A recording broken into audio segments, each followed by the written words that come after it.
Hello and welcome to another episode of Diamond Chat, brought to you by our friends at First Federal Savings of Lorain. Before we get started, make sure you like and subscribe to that Chronicle Telegram YouTube channel. It's the best way to check out the latest episodes of Diamond Chat, some of our other video work as well.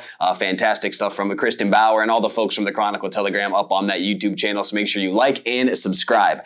On this week's episode of Diamond Chat, lots to go over, so little time, but we'll do what we can. The Priebus tournament, Priebus Memorial Classic, the 22nd annual edition of that was this past weekend, so we'll talk a little bit about how our teams fared there. We also had some records broken in Lorain County, so things are in full swing here in Lorain County baseball and softball season. So let's start on the baseball sides of things, and Silas Tyler of Lorain. He was a kid that we mentioned last week, and just incredible stuff from him continues. He's 3-0 on the season. He goes the distance against Clearview in a weekend win. They knock off the Clippers 8-1. He strikes out 10 in that win. So Silas Tyler, shout out to him. Fantastic campaign. Elsewhere in the SWC now, Avon is red hot. They've won 9 in a row, have the Eagles right at the top of that SWC, and it's been a lot of defense and a lot of pitching for them. 3 shutouts in those 9 consecutive victories for the Eagles, so they're doing it on both sides of the plate, if you will, right now. And Chase Myers leads Lorain County with the lowest ERA, 0.55 for Chase, and another guy for Avon who deserves some love, Michael Scully. He's a junior. It's his first year playing varsity baseball,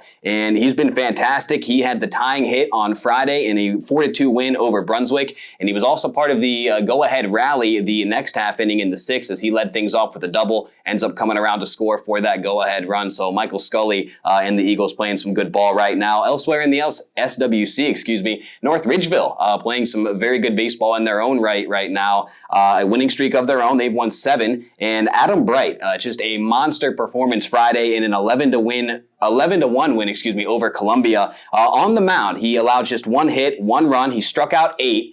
Then at the plate, he knocks in 5 RBIs, going 3 for 3 from the dish. So Adam Bright, just a monster performance there. It's not easy to do against a talented Columbia team, which the Raiders in their own right playing some good baseball right now. You got that trio of Owen Mangy, Tom Relgen, and Andrew Champagne. So not easy to do for North Ridgeville there in that win over Columbia. So excited to see what they can continue to do in SWC action. Moving on to the softball scene, the Priebus Memorial Classic was this past weekend. We had 4 matchups for you on Weol, so let's dive into how some of our local teams did. And on Friday night, it didn't start so hot for most of our local teams. Avon, Amherst, Elyria Catholic, Brookside, and Keystone all fall in their first matchups. Wellington gets a win over Elyria as Maylee Oswald goes the distance for the Dukes, striking out 10, and Midview blanks Columbia. North Ridgeville picking up a big win as well over South Range 3-0. The Lady Rangers are the 5th ranked Division I team in the state right now, and Katie Barnhart is a big reason why. She dominated in that win over South Range, allowing just 3 hits. She struck out 15 batters, so crazy performance from Katie. Top 5 in Lorain County in strikeouts. She has 85 on the season. Moving on to Saturday, Keystone, Columbia, Amherst, and Brookside unfortunately all go winless. Kind of a surprising weekend for Keystone, unable to get a victory at the Priebus. But Black River, a team that we really haven't talked about a whole lot as far as the softball side of things goes, they get a 2-game sweep over Mapleton on Saturday, and Jennifer Bradford's Pirates continue to play very good softball right now.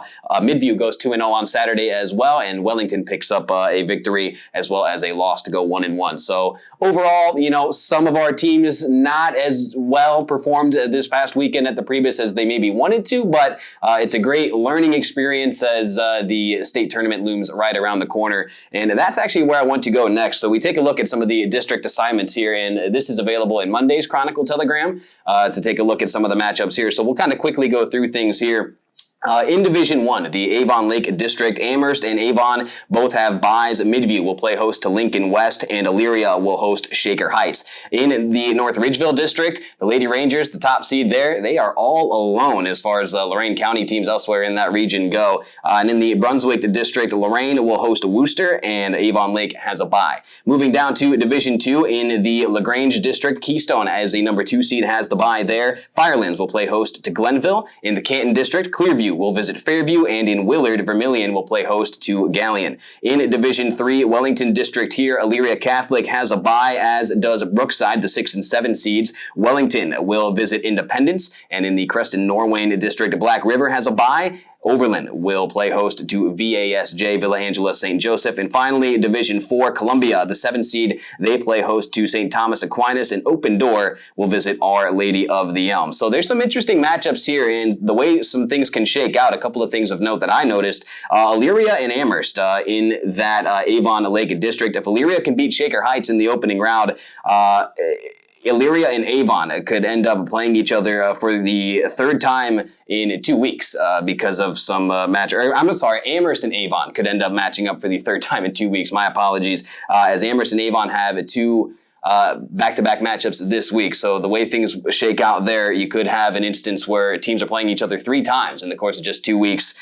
So kind of crazy there. And again, for all the breakdown of the district assignments here, check out Monday's Chronicle Telegram. I also got to give a shout out to Brookside Softball under first-year head coach Scott Nader, 6-0 in Lorain County League play right now. They can add to that this week with some more conference matchups coming their way. In the previous, they lost to Youngstown Ursuline 7-1. Why is that noteworthy? Well, last year in the postseason, they lost to Youngstown Ursuline 15-0 as the Irish just dominated the Lady Cardinals. So to only fall 7-1, you see some strides being made there with that Brookside softball team. And I also got to give a shout out to Annika Bradell because she is now Lorain County's career home run leader. She hit her 35th on Saturday to pass up Sammy Steffen of Keystone, who had 34 in her career. And don't forget, folks, Annika missed her entire sophomore season due to COVID. So imagine what that record could look like if she hadn't missed any time.